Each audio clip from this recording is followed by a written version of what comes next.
What's up to all those alone in the zone? It's the mechanic of the graphics, John Eli Lopez, back once again on a mission to get you one step closer to being the king or the queen of the pencil. And today I'll be covering how to do a realistic looking superhero. If you have paint and brushes, you can follow along, or a tablet with the Procreate app. And I'm just going to get into it and let it flow.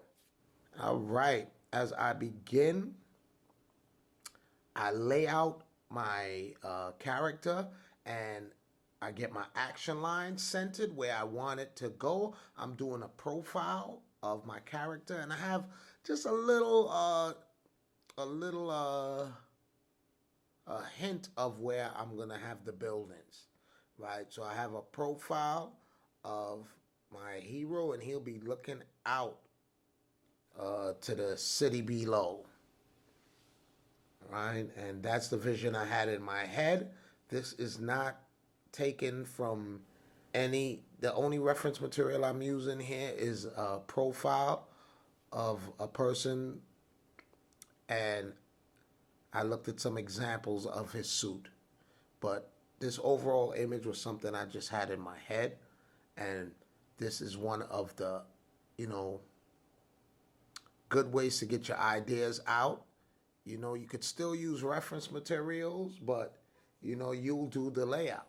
You lay it out however you see it, but for the realistic effect, you want to be looking at something real.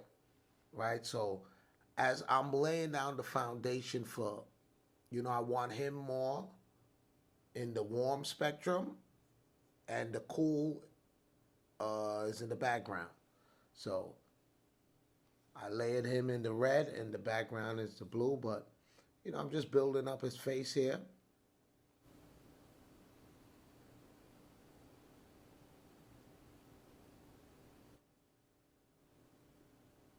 And as I've said in previous videos, you know, especially when you're using paint, doesn't matter your foundation colors because you're going to build on top of it, you know. And as you know, you build lightly and you layer it up, some of that background color will shine through. So, you know, unless you just go fully thick and cover it up totally. And that's a possibility also, you know, but I didn't for this particular exercise.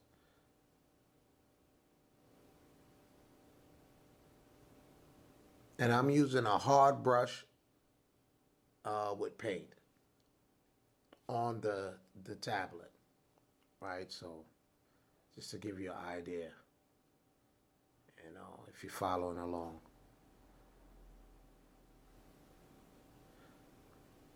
And you know, if you are using paint, there's something called dry brushing where you don't have any paint on the brush and you kind of use it kind of like a smudge stick.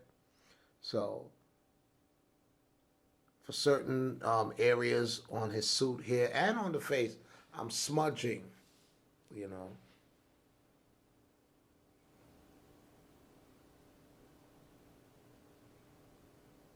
And it's just a build up, you know, you build up till you're happy with what you see. And,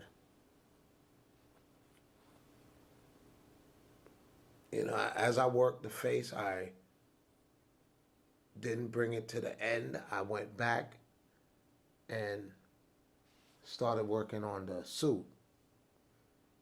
You know, because sometimes you could get lost on one part, and before you know it, you just build it up too much before you even worked the other areas in. You want to kind of bring, especially the main focal point, up around at the same time. The main character or the main object of your piece, you want to build that up at the same time. All right. Of course, that cape was a little bright. I toned it down a bit. And then you want to spread the colors around, especially when you're doing something like this, you know, with so much different colors. You want to spread it around the entire character because that is reality. The colors around you are bouncing off you. The colors on the paint on your wall, that color reflects somehow in the garment you're wearing and on your skin. So you want to keep all of these things in mind, and light brushes of a color. It doesn't have to be the full tone, but they're called washes. Lightly wash that color over the entire scene. And I'm just putting the kind of material of his suit in. Starting to get the tone of the buildings in, more neutral so it doesn't compete with the main character. So I'm going to try to make sure they remain in the background. So everything that you are studying comes into play, whether it's perspective, anatomy. Once you understand these things, you can lay out any scene that you want. As you see here, and the reason why I left this part in too, because I wanted you to see my thought process. I was going to do the perspective of the buildings higher, but I decided, it's more dramatic if he's looking down on the inner city rather than the building is eye level with him or even. I just felt it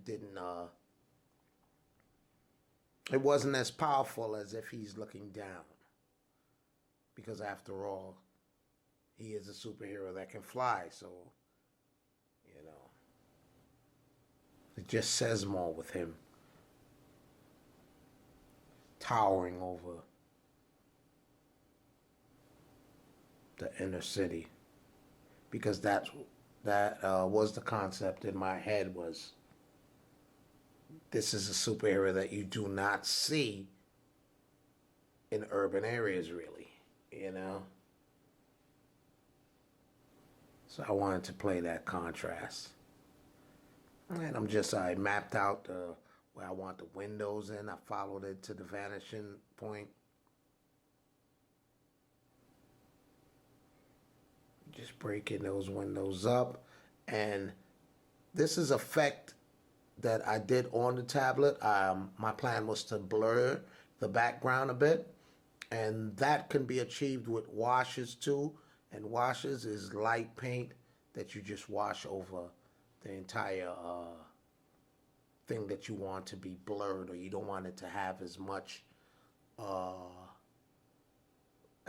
a focal point as the main subject area. Because that way, once I throw that in the background, my main character stands out more.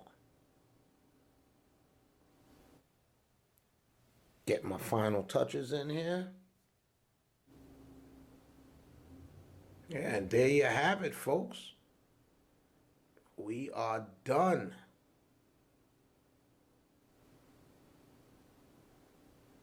My superhero is in the hood. Finally. We don't know if he's going to stay, but he's made an appearance. I hope you guys enjoyed this video. I hope you guys got some value from it. If you did, hit that subscribe button with some X-ray vision. Smack the like. Leave a comment. Any feedback is appreciated. So until next time, John Eli Lopez signing out. Y'all be good and be safe.